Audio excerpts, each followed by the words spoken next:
दुनिया एक बार फिर उस खतरनाक मोड़ पर खड़ी है जहां एक फैसला शांति की राह खोल सकता है और वही फैसला पूरे विश्व को एक बड़े टकराव की आग में झोंक सकता है।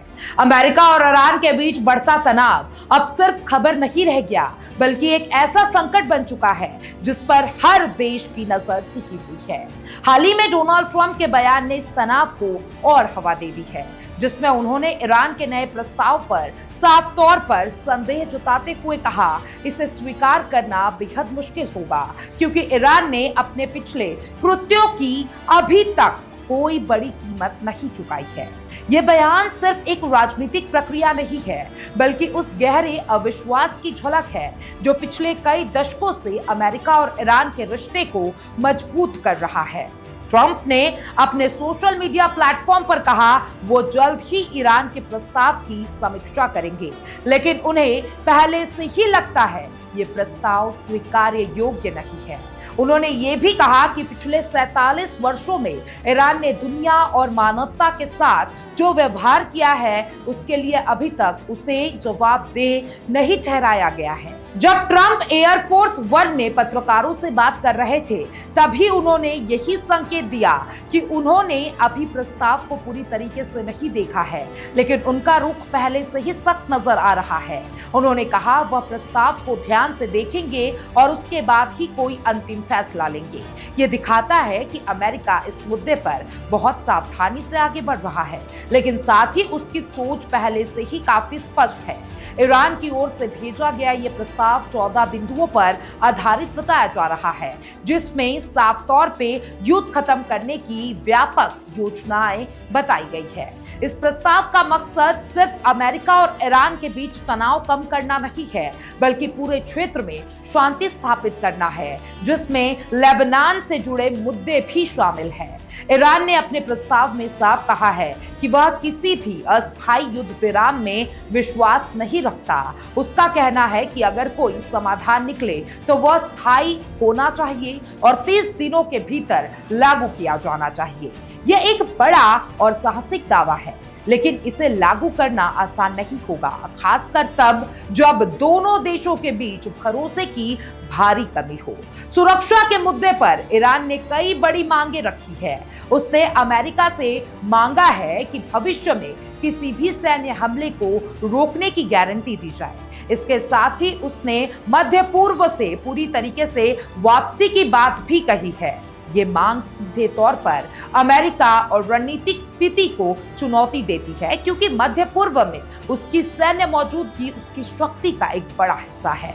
इसके अलावा ईरान ने समुद्री नाकेबंदी और नौसैनिक प्रतिबंधों को हटाने की भी मांग की है। ये मांग इसलिए महत्वपूर्ण है क्योंकि इससे ईरान के व्यापार और आर्थिक गतिविधियों पर सीधा असर पड़ता है। अगर ये प्रतिबंध हटते हैं तो ईरान की अर्थव्यवस्था को बड़ी राहत मिल सकती है।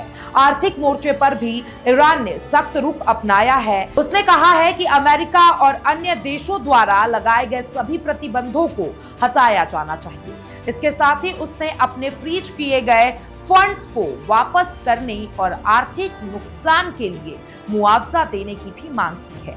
ये मांग अमेरिका के लिए स्वीकार करना बहुत मुश्किल हो सकता है, क्योंकि प्रतिबंध ही उसकी सबसे बड़ी रणनीतिक ताकत है। इस प्रस्ताव का एक और महत्वपूर्ण हिस्सा है स्ट्रेट ऑफ हॉर्मुज से जुड़ा है। ये जल जमरू मध्य दुनिया के सबसे महत्वपूर्ण समुद्री मार्गों में से एक है, जहां से बड़ी मात्रा में तेल का व्यापार होता है। ईरान ने यहाँ एक नई व्यवस्था बनाने की बात कही है, जिससे समुद्री व्यापार सुचारू रूप से चलता रहे। अगर इस क्षेत्र में कोई बदलाव होता है तो इसका असर वैश्विक अर्थव्यवस्था पर पड़ सकता है। दिलचस्प बात यह है कि ईरान ने ये प्रस्ताव सीधे अमेरिका को नहीं भेजा, बल्कि पाकिस्तान के माध्यम से पहुंचाया है। ईरान के उप विदेश मंत्री ने कहा कि इसका उद्देश्य एक थोपा गया युद्ध खत्म करना है और अब ये अमेरिका पर निर्भर करता है कि वह कूटनीति का रास्ता चुनता है या टकराव का। ट्रंप के बयान से ये साफ हो गया है कि अमेरिका इस प्रस्ताव को लेकर ज्यादा आकाशवादी नहीं है। उन्होंने साफ ये भी कहा है कि ईरान समझौता करना चाहता है, लेकिन वहां की नेतृत्व व्यवस्था बिखरी हुई है। यह टिप्पणी दिखाती है कि अमेरिका को ईरान की राजनीतिक स्थिरता और निर्णय लेने की क्षमता पर भी भरोसा नहीं है। सबसे चिंता की बात यही है कि ट्रंप ने सैन्य विकल्प को भी पूरी तरीके से खारिज नहीं किया है। उन्होंने कहा कि अगर ईरान गलत व्यवहार करता है तो सैन्य कार्रवाई एक संभावना बनी रहेगी। ये बयान दुनिया के लिए एक चेतावनी की तरह है, क्योंकि इससे संकेत मिलता है कि हालात कभी भी बिगड़ सकते हैं। ईरान के मिसाइल प्रोग्राम को लेकर भी ट्रंप ने सख्त रुख अपनाया है। उन्होंने कहा कि वह इसे खत्म करना चाहते हैं ताकि ईरान को फिर अपनी सैन्य क्षमता बनाने का मौका ना मिले। ये मुद्दा लंबे समय से दोनों देशों के बीच विवाद का केंद्र रहा है और इसका समाधान निकलना आसान नहीं है। अगर हम इस पूरे विवाद की जड़ को समझने की कोशिश करें तो ये सिर्फ एक प्रस्ताव या फिर बयान का मामला नहीं है। इसके पीछे कई गहरे और जटिल मुद्दे हैं, जैसे कि परमाणु कार्यक्रम, मिसाइल तकनीक, क्षेत्रीय प्रभाव और आर्थिक प्रतिबंध। अमेरिका चाहता है कि ईरान अपनी सैन्य और परमाणु क्षमताओं को सीमित करे, जबकि ईरान इसे अपनी सुरक्षा और संप्रभुता का मामला मानता है। इस तनाव का असर सिर्फ अमेरिका और ईरान तक सीमित नहीं रहेगा। अगर हालात बिगड़ते हैं तो इसका असर पूरे दुनिया पर पड़ेगा। तेल की कीमतों पर भारी बढ़ोतरी हो सकती है, जिससे कई देशों की अर्थव्यवस्था प्रभावित होगी। वैश्विक बाजारों में अस्थिरता आ सकती है और निवेशकों का भरोसा डगमगा सकता है। सबसे बड़ी चिंता यह है कि मध्य पूर्व में यह एक बड़ा युद्ध छिड़ सकता है और जो कई देशों को अपनी चपेट में ले सकता है। अब सवाल यह है कि क्या यह स्थिति का कोई समाधान निकल सकता है। एक तरफ ईरान है जो कह रहा है वो शांति चाहता है और एक व्यापक समाधान पेश कर रहा है।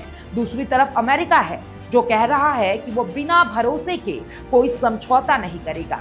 ये भरोसे की कमी ही सबसे बड़ी समस्या है। कूटनीति का रास्ता हमेशा मुश्किल होता है, लेकिन यह एक ऐसा रास्ता है जो लंबे समय तक शांति सुनिश्चित कर सकता है। अगर दोनों देश बातचीत के जरिए कोई समाधान निकालते हैं तो ये ना सिर्फ उनके लिए बल्कि पूरी दुनिया के लिए एक राहत की बात होगी। लेकिन अगर हालात टकराव की ओर बढ़ते हैं तो इसके परिणाम बेहद गंभीर हो सकते हैं। अभी स्थिति बेहद नाजुक है और हर कदम बहुत सोच समझकर उठाया जा रहा है। डोनाल्ड ट्रंप ने साफ कर दिया है कि अगर कोई भी फैसला जल्दबाजी में एक तो नहीं लिया जाएगा और कोई भी समझौता तभी होगा जब वो लंबे समय तक स्थिरता सुनिश्चित कर सके। दूसरी ओर ईरान भी अपने रुख पर कायम है और पीछे हटने के संकेत नहीं दे रहा है।